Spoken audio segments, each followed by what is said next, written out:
Hello friends, SK पाठशाला channel में आपका बहुत बहुत स्वागत है। आइए दोस्तों, आज हम लोग सेट नंबर 7 देखते हैं एसएससी जीडी का। ठीक है, यह क्या होगा 21 फरवरी 2024 का कौन सा शिफ्ट रहेगा इसमें? Third shift. ठीक है, कौन सा? Third shift, set number 7। इससे पहले मैंने 6 सेट डाल दिया हूँ किस सब्जेक्ट का? सामान्य ज्ञान का।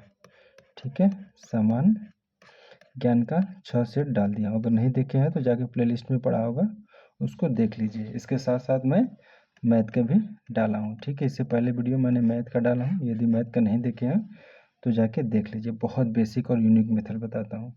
ठीक है, आप लोग जरूर उसको फार्मूला नहीं रटते हैं, बस कंसेप्ट उसमें बताते हैं। ठीक है, तो कंसेप्ट ही एकदम अच्छा है, क्योंकि हर क्वेश्चन के लिए आप अगर फार्मूला रटेंगे, बताइए उस प्रेशर में कितना फार्मूला याद हो जाएगा। आप लोग कंसेप्ट पे फोकस किया करिए।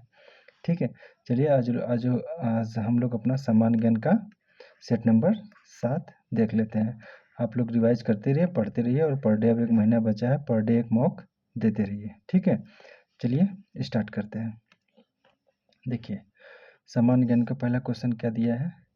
FIH पुरुष हॉकी विश्व कप 2023 की मेजबानी किस भारतीय राज्य ने की थी? तो इसका ऑप्शन हो जाएगा आपका ऑप्शन नंबर ए, उड़ीसा ने की थी। ठीक है, तो आइए फिर नेक्स्ट क्वेश्चन क्या देखते हैं। क्वेश्चन नंबर 22, किस देश का सकल घरेलू उत्पाद, मतलब जानते हैं क्या सकल घरेलू उत्पाद को क्या कहते हैं? ठीक है, GDP, ग्रास डोमेस्टिक प्रोडक्ट, सकल घरेलू उत्पाद अर्थव्यवस्था के विभिन्न क्षेत्रों अर्थात से प्राप्त होता है। किससे होता है? तो आप लोग बताइएगा किससे होता है। एक मिनट पेन ले लो। चलिए, वाणिज्य और व्यापारिक क्षेत्रों से, कृषि क्षेत्र, औद्योगिक क्षेत्र और सेवा क्षेत्र, ग्रामीण और शहरी क्षेत्र, केवल कृषि क्षेत्र, औद्योगिक क्षेत्र। तो इसका ऑप्शन नंबर बी हो जाएगा। कृषि क्षेत्र इसमें इंक्लूड होता है, औद्योगिक क्षेत्र, इंडस्ट्रियल एरिया और सर्विस सेक्टर भी इसमें इंक्लूड होता है। यानी प्राइमरी सेक्टर, सेकेंडरी सेक्टर और टर्सरी सेक्टर भी तीनों इंक्लूड होता है अपने जीडीपी निकालने में। ठीक है, तो आइए अगला क्वेश्चन देख लेते हैं। प्राचीन भारत, देखिए थोड़ा सा मैं मानता हूँ कि साउंड क्वालिटी थोड़ा कम होगी। ठीक है, अभी बस थोड़ा सा एडजस्ट कर लीजिए, कुछ दिन में इसका भी सलूशन हो जाएगा। ठीक है, क्योंकि मैं उतना साउंड तेज आवाज़ से नहीं बोल पा रहा हूँ अभी। ठीक है, तो थोड़ा इसके लिए मुझे थोड़ा सा वो रहेगा, लेकिन समय के साथ मैं इसको भी दूर कर दूंगा। ठीक है, चलिए अगला क्वेश्चन देखते हैं।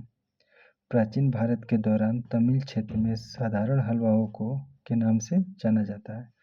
हलवाहो, जो हल चलाते हैं, ठीक है, उसको जो साउथ तमिल में क्या बुलाते थे? उझावर, आदिमाई, वेल्लालर और कदेसियार। अजीब नाम है। तो इसका ऑप्शन नंबर ए हो जाएगा। उसको क्या बुलाते थे? उझावर के नाम से बुलाते थे।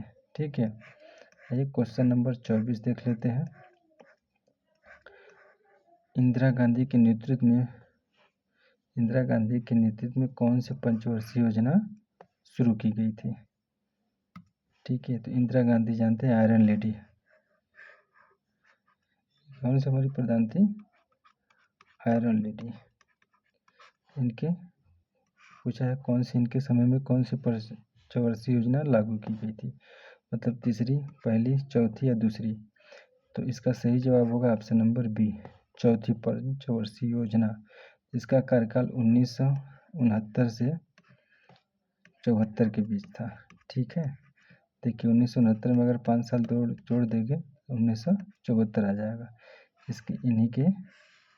इनकी चौथी पंचवर्षीय योजना थी। ठीक है, और इन्हीं के समय में जो 14 बैंकों का राष्ट्रीयकरण हुआ था।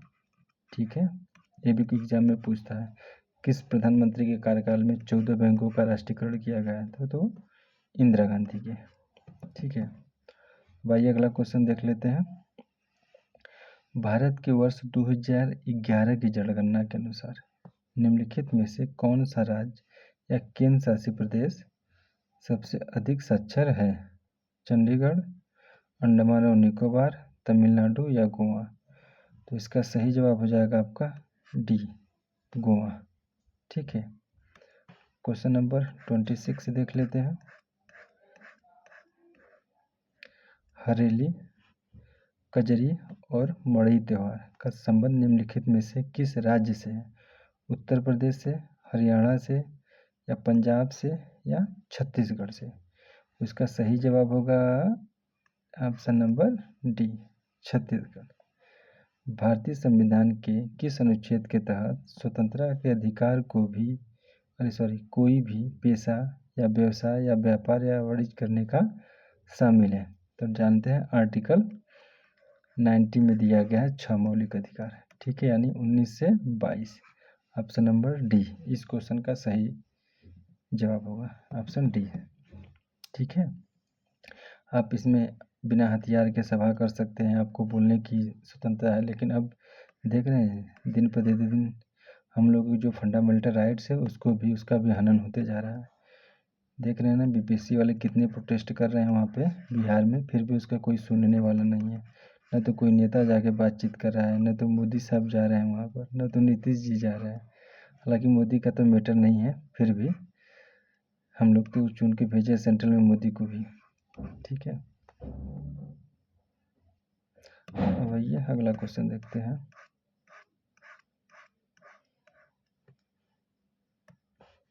कार की बैटरियों में किस रासायनिक यौगिक का उपयोग किया जाता है जिसका सूत्र PbSO4, यानी पीबी का मतलब किसका, लेड का, lead sulphate. Option number D, lead oxide नहीं होगा, लेड सल्फाइड नहीं होगा, लेड सल्फेट होगा, ऑप्शन नंबर डी हो जाएगा।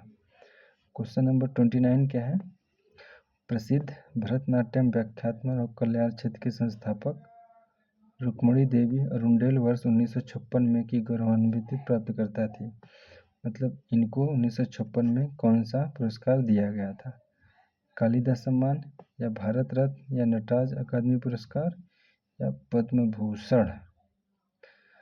तो इनको ऑप्शन नंबर सी इसका सही जवाब होगा, पद्म भूषण पुरस्कार दिया गया था 1956 में। क्वेश्चन नंबर 30 देख लेते हैं। क्वेश्चन नंबर 30, 31 या आपका 30 आ गया, ठीक है। निम्नलिखित में कौन सी संसदीय समिति की रिपोर्ट की अध्यक्षता करता है जिसने कोविड-19 महामारी, वैश्विक प्रतिक्रिया, भारत का योगदान और आगे का रास्ता रिपोर्ट तैयार की है? राजनाथ सिंह, नरेंद्र मोदी, अरुण जेटली, या पीबी चौधरी? तो इस क्वेश्चन का सही जवाब होगा option number D, PB Chaudhary, ठीक है। क्वेश्चन नंबर 31 देखते हैं। देखिए बहुत इंपॉर्टेंट क्वेश्चन है ये 31, ठीक है, इसको टिक मार लीजिएगा, वेरी इंपॉर्टेंट।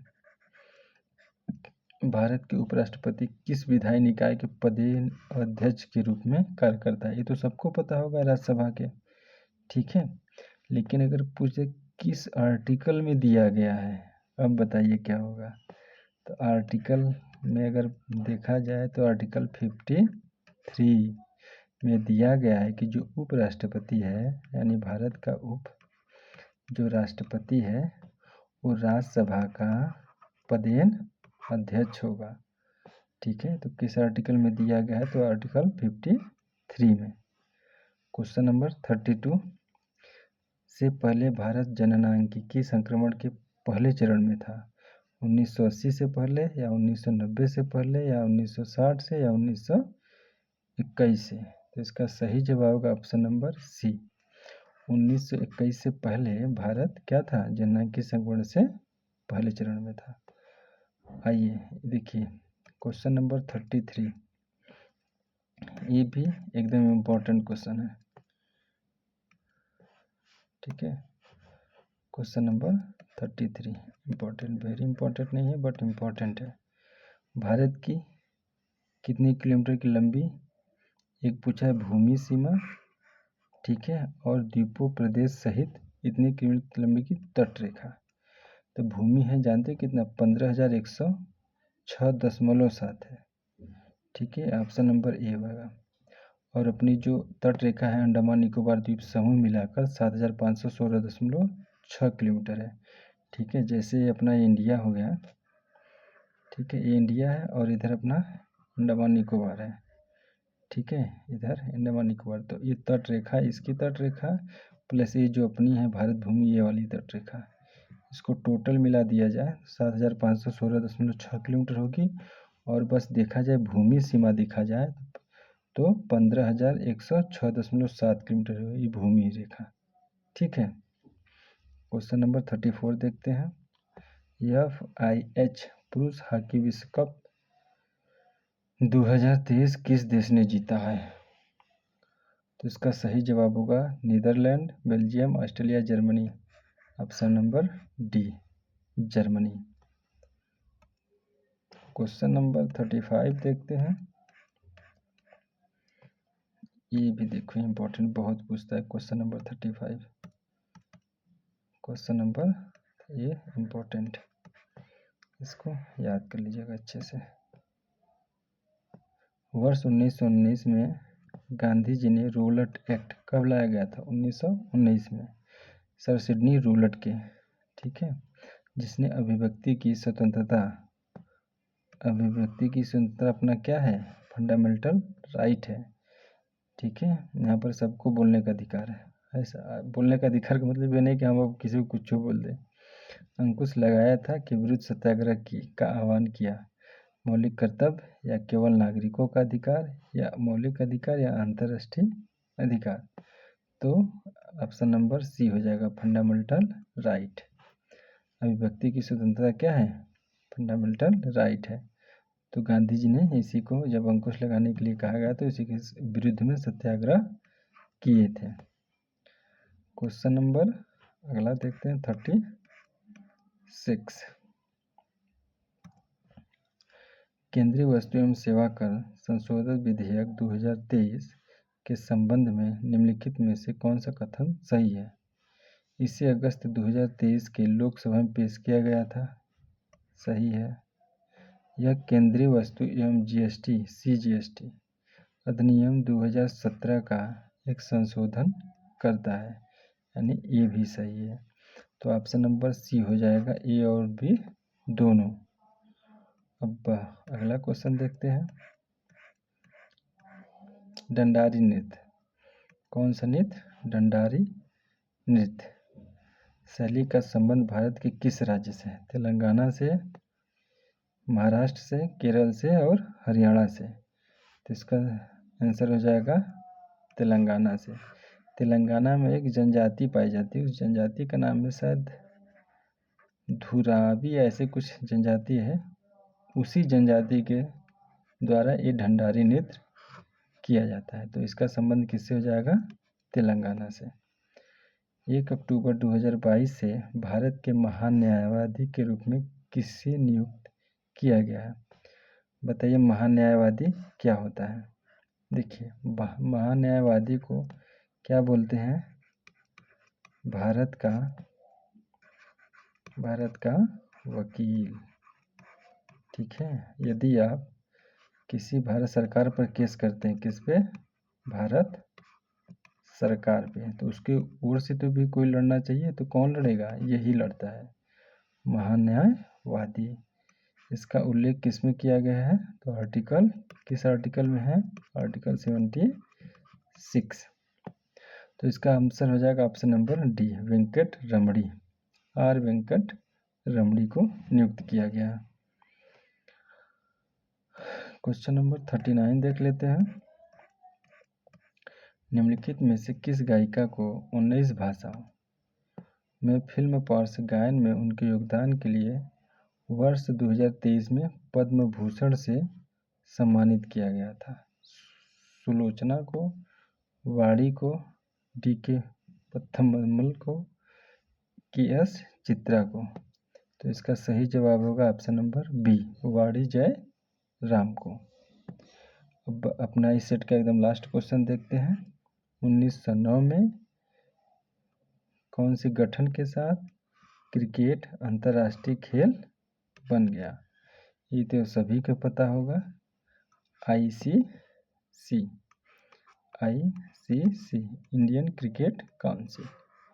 ठीक है, ये रहा आज का अपना पूरा 20 क्वेश्चन। अब तो इसके आगे क्वेश्चन नहीं है।